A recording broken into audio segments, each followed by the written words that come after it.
Je voudrais proposer dans cette vidéo les pistes de correction de l'épreuve de droit public pour le concours de l'ENM en 2022.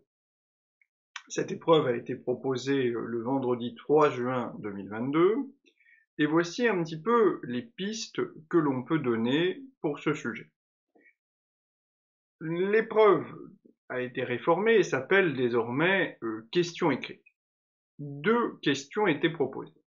La première question était la plus surprenante et, il faut bien dire, la plus déroutante. Le sujet proposé était le suivant: l'acte administratif est-il contrôlable? Je me permets de réitérer l'intitulé du sujet parce que il a de quoi dérouter. L'acte administratif est-il contrôlable?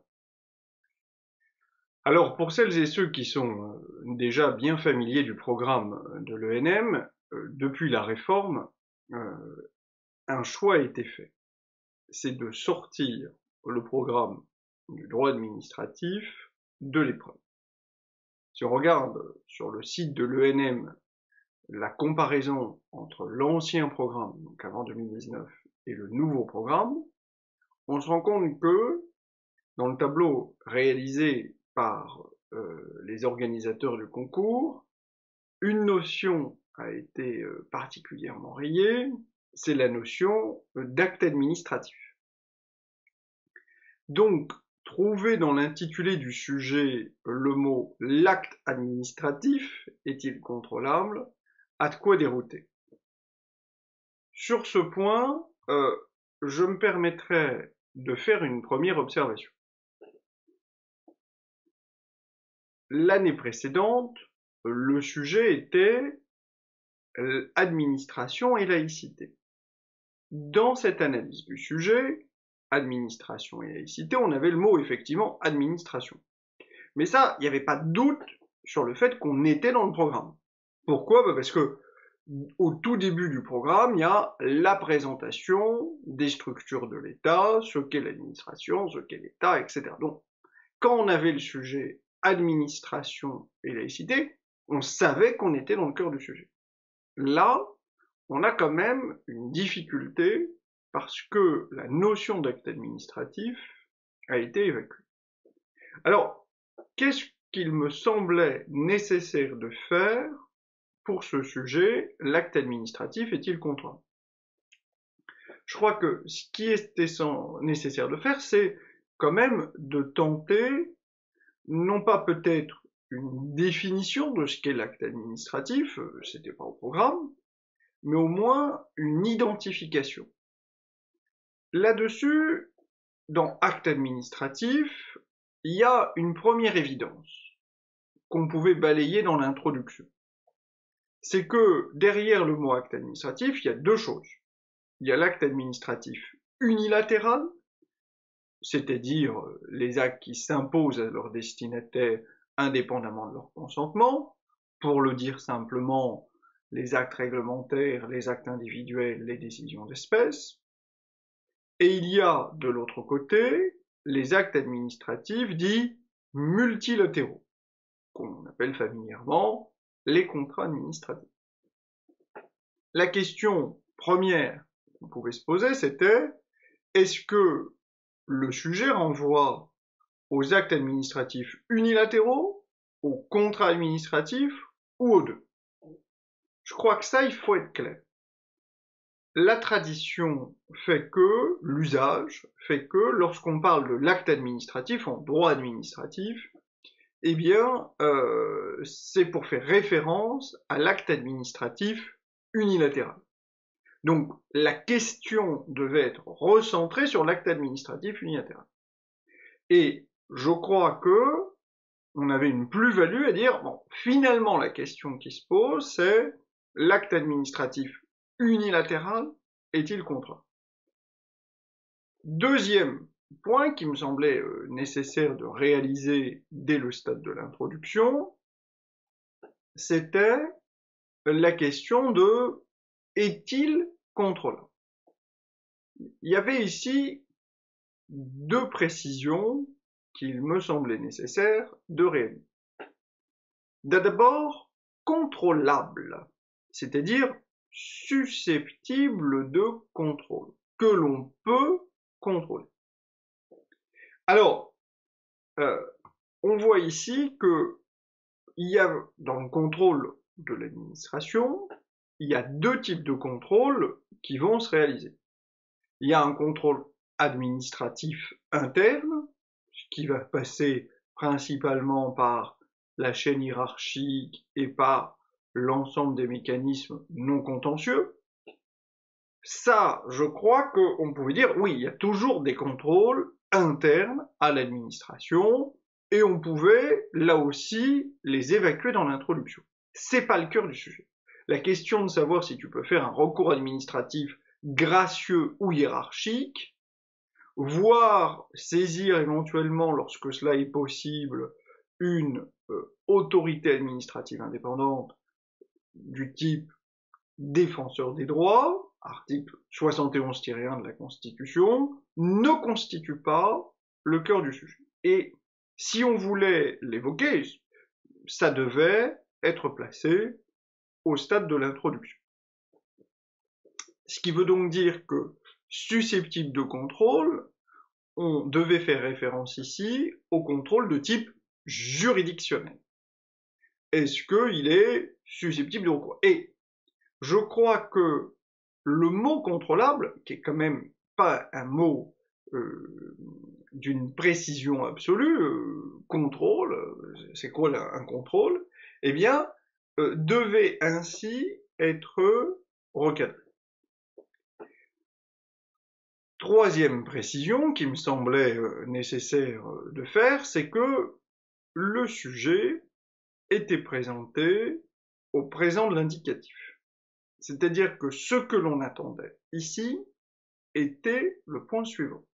Est-ce que, aujourd'hui, l'acte administratif, si vous m'avez suivi, unilatéral, est bien susceptible d'un contrôle juridictionnel? Alors, cette référence à aujourd'hui n'est pas neutre. Pourquoi? Il n'aura échappé à personne que 2022 est égal à 150 ans après la loi du 24 mai 1872, c'est-à-dire du moment où on va passer d'un système où on était encore principalement sur la justice retenue vers une justice déléguée. C'est-à-dire le moment où le Conseil d'État devient un véritable juge de l'administration. C'est la rupture avec le système de la justice retenu. Et dès lors, comme le font systématiquement observer les jurys du concours de l'ENM sur les 5 dernières années, l'actualité, bien sûr, doit être exploitée. Mais comme le font remarquer les jurys sur les dernières années, le sujet ne se limite pas à cette actualité. C'est pas parce que on est sur les 150 ans de la loi du 24 mai 1872 que on peut imaginer un plan du style l'acte administratif unilatéral n'a pas toujours pu faire l'objet d'un contrôle, mais aujourd'hui, l'acte administratif unilatéral est mieux contrôlé. Ça, c'est pas le sujet. Le sujet, c'est est-il? Est-il contrôlable? Et du coup, on comprend que il y a une nécessité dans l'introduction de se délester de ses connaissances sur le passage de la justice retenue à la justice déléguée, le renforcement des pouvoirs du juge administratif, dans le contrôle de l'acte administratif. Ce qui veut dire que ça nous fait 3 beaux points à mentionner dans l'introduction. L'acte administratif, faut comprendre l'acte administratif unilatéral. Éventuellement, en fonction de ses connaissances, mais je ne pense pas que ça soit un indispensable, rappeler que l'acte administratif unilatéral peut être pris ou par une personne publique ou par une personne privée, et essayer de caractériser ceci. Alors là, je crois que au regard de la redéfinition du sujet, ça me semble difficile, du programme, ça me semble difficile d'attendre des candidats. Alors, si ça a été pris par une personne priée, il faut distinguer selon que elle gère un spa ou un SPIC, etc. Bon, ok. Et ça, je voudrais vous rassurer. Deuxième point, c'est un sujet qui doit être recentré sur le contrôle juridictionnel de l'acte administratif. Troisième point, c'est un sujet qui, bien sûr, est marqué par l'actualité, les 150 ans de la loi du 24 mai 1872, mais qui ne doit pas se concentrer exclusivement sur ce. Alors, quel plan peut-on proposer? Moi, je vais être honnête, je vais vous proposer deux plans. Le plan que j'aurais fait si le programme n'avait pas été redéfini, limité, en gros, un plan qui permette de vraiment répondre à ce sujet, et puis le plan qui répondrait à ce sujet tout en se cantonnant au programme. Première hypothèse, je fais fi du programme et je traite le sujet avec toutes les branches du droit public. Bon, l'acte administratif est-il contrôlable? Je rappelle que c'est une question écrite. Moi, j'y vais franchement. J'y vais franchement en disant, premièrement, pas tous les actes administratifs unilatéraux. Et le premier axe, c'est de dire, de plus en plus d'actes administratifs sont susceptibles d'un contrôle juridictionnel. En gros, ça va être un grand 1 sur l'ouverture des recours contre les actes administratifs. Il y a plus d'actes qui sont susceptibles d'être contrôlés. Et là, le but, c'est de dire, ben voilà, de plus en plus d'actes sont susceptibles de contrôle. Alors, d'actes administratifs unilatéraux. Donc je vais laisser de côté, oui, il y a une réduction des actes de gouvernement, oui, il y a une redéfinition de l'acte législatif. Non, je veux dire, l'acte administratif est de plus en plus susceptible de contrôle. La preuve, eh bien, les mesures d'ordre intérieur sont susceptibles, la notion de mesure d'ordre intérieur a été redéfinie de manière limitative, et je vais évoquer les jurisprudences Ardouin et Marie, Boussouard, Plancheneau et Paillet, en disant, finalement, ces mesures-là, ce sont des actes administratifs, mais de minimis non curat praeter, pendant longtemps, le juge administratif considérait qu'il n'avait pas vocation à les contrôler. Et sous l'effet cumulé de la jurisprudence de la CEDH, de sa propre jurisprudence, le Conseil d'État a renforcé son contrôle sur les mesures d'ordre intérieur. S'agissant des actes non décisoires, des actes de droit souple, les mesures d'orientation, les recommandations, etc., l'histoire du juge administratif est l'histoire d'une volonté de renforcer son contrôle. Alors comment? On peut avoir une évolution en fonction de ses connaissances, mais là encore, je rappelle, on n'est vraiment pas du tout dans le programme, hein, c'est bon, alors pour les circulaires, on a hésité, il y a eu Notre-Dame du Kreischer, et puis finalement on s'est installé sur Duvinière. Si la circulaire, le critère de l'impérativité a été substitué au critère de la normativité, même si entre les deux, il y avait eu le critère de l'illégalité. Bon, ok. Et donc, dans cette première partie, je vais essayer de démontrer que de plus en plus d'actes sont susceptibles d'être contrôlés. J'ai pris ces deux premières catégories, les mesures d'ordre intérieur, les circulaires, le droit souple, et bien sûr, je vais évoquer la jurisprudence Gisti 2020 sur tout le droit souple stricto sensu, et la systématisation de tout ceci, le réceptacle de tout ceci, avec éventuellement un peu d'aspect historique sur la jurisprudence Fervesta de 2016, où voilà, au début, c'était que les actes des autorités de régulation, mais finalement, on a voulu l'ouvrir un petit peu, etc. L'idée, elle est simple. Plus d'actes administratifs sont susceptibles de contrôle. Premier temps. Ensuite, deuxième temps. Ça serait de dire, finalement, ce contrôle du juge administratif, il est sans doute plus approfondi.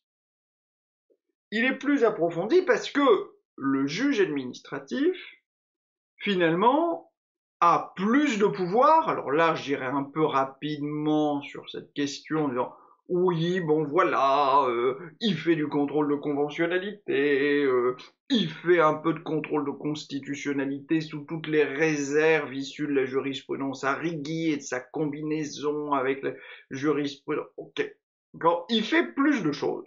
Il fait un contrôle normatif qui est différencié, bien sûr, mais surtout, l'intensité de son contrôle, c'est diversifié, c'est approfondi. On est passé d'un contrôle de l'erreur dans la qualification juridique des faits, qui était assez limité, voire inexistant, un contrôle qui s'est installé sur l'erreur manifeste d'appréciation, puis finalement, on est arrivé à un contrôle de proportionnalité qui n'est pas sans interroger sur est-ce qu'on peut vraiment contrôler l'erreur dans la qualification juridique des faits sans céder aux sirènes du contrôle de l'opportunité. Ce qui permet alors de reboucler avec la raison d'être historique de ce juge administratif. Donc, premier temps, de plus en plus d'actes administratifs sont contrôlables, avec une plus grande intensité de la part du juge administratif. Puis, pour moi, il y aurait un troisième temps, si on veut rester quand même un peu dans le programme, qui serait de dire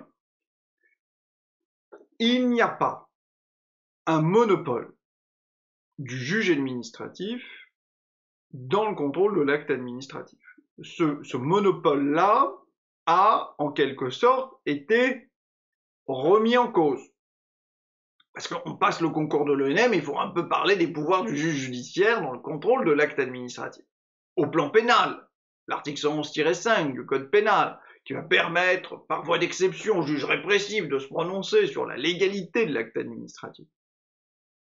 Au plan civil, le juge civil, c'est la jurisprudence SCEA du Chéneau, a la possibilité d'écarter, de se prononcer, d'apprécier la légalité de l'acte administratif, dès lors qu'est en cause sa conformité au droit de l'Union européenne ou dès lors qu'il existe une jurisprudence établie. C'est la première façon de traiter, qui pour moi offrirait ces trois temps, mais elle souffre d'un énorme défaut, cette façon de le faire, c'est que les deux premières parties sont quand même très largement inspirées d'éléments qu'on a retirés du programme. La deuxième façon de le faire, c'est de dire, bon ben je vais rester dans le programme, que le programme, que le programme. Mais le sujet n'a alors pas vraiment de sens, pour être honnête. Ça va être de dire, l'acte administratif est-il contrôlable? Il est contrôlé par le juge administratif, c'est lui qui a vocation à en connaître, à contrôler l'acte administratif, et donc là on revient sur un principe de séparation des autorités. C'est lui qui a vocation à en connaître, et le tribunal des conflits est là, notamment pour veiller au respect de cette répartition des compétences. Et puis dans une deuxième partie, le juge judiciaire peut parfois connaître de la légalité de l'acte administratif, peut parfois contrôler cet acte administratif. Mais vous voyez bien qu'on est alors sur une démarche qui est très particulière. Et puis, je trouve, bien sûr, que ce sujet, plus que celui des années précédentes, portait ce piège qui était que veut dire contrôler? Est-ce que c'est du contrôle? Est-ce que le but c'était de dire oui, on ne doit faire que du contrôle de légalité? Ou est-ce qu'on voulait ouvrir, mais il y a alors toujours ce risque, vers le fameux débat sur le contrôle de l'opportunité? Voilà sur ce premier sujet. Deuxième sujet qui était proposé, le Parlement peut-il contrôler le président de la République? Alors, on ne peut être que surpris de cette formulation. Alors, pourquoi? Parce que, pour ma part, je suis toujours amusé de voir la formulation des sujets. On apprend aux étudiants dès les premières années à être attaché à la rédaction, la formulation, etc. Bon. Si on ouvre la Constitution et si on y accorde un petit peu d'attention, on se souvient que quand même le mot président de la République prend un P majuscule.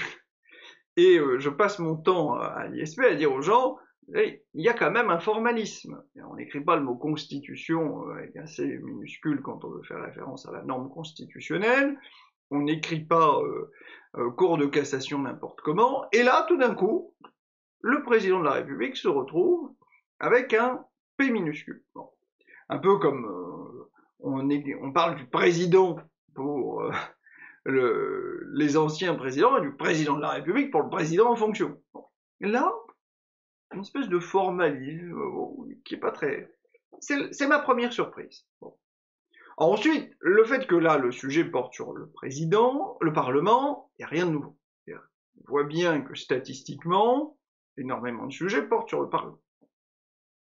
Maintenant, le Parlement peut-il contrôler le président de la République? Ben, moi, ce qui m'amuse, c'est l'emploi du mot contrôle. On se dit, l'obsession, c'est le contrôle. Bon. Mais là où, dans le premier sujet, il fallait dégager sur le contrôle juridictionnel dès l'introduction, il va de soi ici que le Parlement, la question relative au Parlement, renvoie ici au contrôle politique et ou juridictionnel du Parlement. Alors, pour moi, dans l'introduction, qu'est-ce qu'on faisait? On revenait rapidement sur le rôle du Parlement.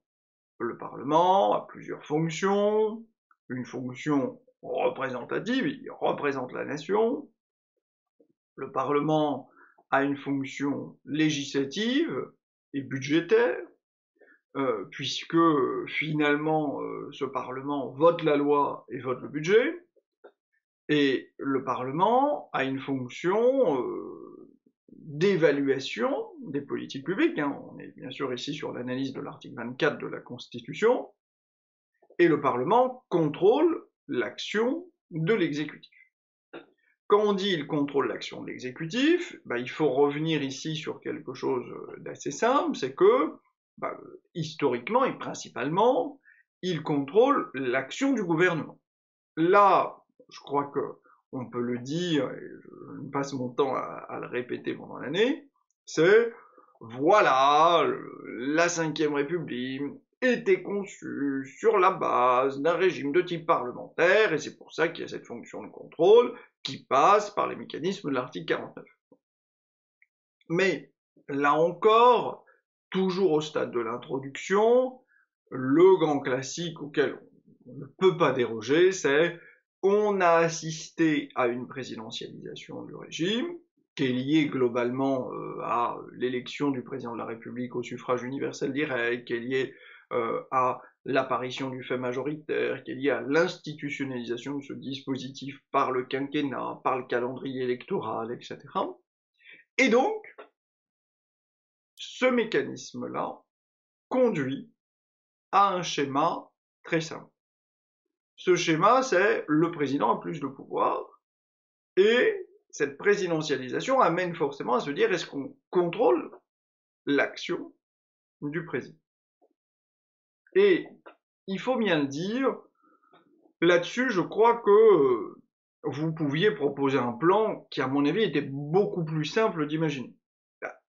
Sur le contrôle politique du président, il faut se dire qu'il n'y a pas de contrôle direct de l'action politique du président, il y a un contrôle indirect. Ce contrôle indirect se fait par l'intermédiaire du contrôle sur le gouvernement et l'existence de cette responsabilité politique. Vous pouviez reprendre tous les exemples historiques, avec Pompidou qui est renversé suite à la décision du général de Gaulle de réviser la Constitution en utilisant, pour mettre en place l'élection du président de la République au suffrage universel direct. Là-dessus, aucune difficulté. Maintenant, sur la partie, on va dire, juridictionnelle du dispositif, bon, bah, là-dessus, je crois que nous l'avions évoqué ensemble, n'hésitez pas, ce sont les articles 67 et 68 de la Constitution, où vous allez dire, bah oui, depuis la révision du 23 février 2007, qui fait suite aux travaux du comité Pierre-Avril, il y a un mécanisme de responsabilité du président de la République, de nature politico-pénale, puisque le Parlement peut décider de destituer le président de la République en cas de manquement à ses devoirs, manifestement incompatible avec l'exercice de son mandat. Étant entendu alors qu'il se réunit en haute cour, appellation qui a été choisie par le Congrès et préférée à l'appellation de Congrès, même si, depuis les travaux du comité Jospin, on se dit que c'est sans doute une erreur, puisque on peut destituer le président de la République pour une faute qui est une faute de nature politico-pénale. Donc oui, là-dessus, le Parlement peut bien contrôler le président de la République. Il peut le contrôler, même s'il y a des zones sur lesquelles on peut débattre. Ça pourrait être un troisième point, en cas d'utilisation de l'article 16 de la Constitution, en cas dans l'exercice de ses pouvoirs diplomatiques, où finalement on a eu pendant longtemps le sentiment que la question diplomatique échappait. Mais ce contrôle, dans ces zones qui ont pu apparaître des zones d'ombre, existe bien. Il existe bien puisque, en matière d'envoi des troupes françaises à l'étranger, l'article 35 de la Constitution confie désormais un pouvoir de contrôle au Parlement. Lorsque on va arriver sur l'utilisation de l'article 16, on a l'impression effectivement que le Parlement n'est pas présent, puisque c'est le Conseil constitutionnel qui va être saisi pour dire si les conditions du recours à l'article 16 sont encore réunies, mais enfin, la saisine, elle est quand même ouverte, notamment aux parlementaires. Donc, on se rend compte que il y a ici ces trois temps qui me semblaient accessibles, vraiment beaucoup plus ouverts. L'enjeu est alors un enjeu principalement rédactionnel. C'est-à-dire comment est-ce que je vais présenter les choses. Je crois qu'il y avait des mots-clés, rationalisation du parlementarisme, présidentialisation, il y avait des conditions de procédure. Quelle est la condition de vote pour la mise en œuvre de la destitution du président de la République? Et il y avait aussi, je dirais, une philosophie, c'était de se dire, bon, on peut revenir invariablement sur une ouverture qui est, il n'y a peut-être pas assez de contrôle dans une logique démocratique, ce qui amène à cet éternel débat qui anime la Ve République depuis 1964, qui a été réanimé par la publication d'un livre de François Hollande sur nos institutions, qui est, est-ce qu'il ne faudrait pas évoluer vers un régime de type présidentiel pour avoir un véritable contrôle du Parlement sur l'action du président?